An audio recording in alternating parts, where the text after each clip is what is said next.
mainstream. A rapper by the name of Kendrick Lamar had already proved himself with his 2012 record, Good Kid, Mad City. While widely considered as one of his greatest hip-hop albums of all time in 2 short years, Kendrick by that point, to me personally, has had always a very neat, bold, and very conscious, story-driven rapper, making trendier beats along with songs that help fit the narrative of the album's concept. Now, the album we're talking about in this one is TPAP Butterfly, released on March 2015.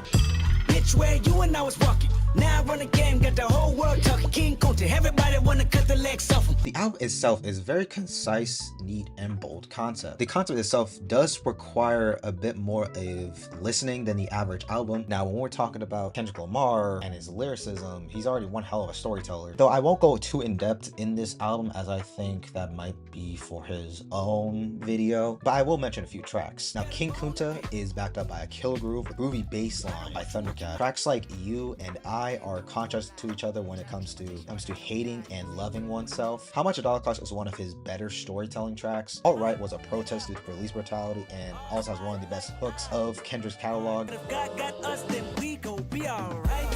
Nigga, we gon' be alright. And Motorman closes the album beautifully, most notably with the interview that takes place at the end of the track. One of Kendrick's idols, Tupac Shakur. Yes, he actually pulled audio from an old interview from Tupac around the 90s. So much so that Kendrick literally picks his favorite bits and asks Tupac certain questions on the music industry and politics. It makes it seamlessly sound like he's actually doing an interview in real time. Now, I think this album, To Pimp a Butterfly, is a bit more risk-taking and concise and ambitious than Good Kid, Mad City was, because it doesn't really sacrifice with trendy beats, but just to try to entertain like a more broad audience. And granted, I understand some people will take a look at this album and think that, you know, this is not that good. I'm gonna just stick with Good Kid, Mad City, which is fine. But I also would think that as far as like a storytelling goes or songwriting goes, I think this is the album to go to if you're willing to know what great storytelling is. Yeah, this is my favorite Kendrick Lamar album.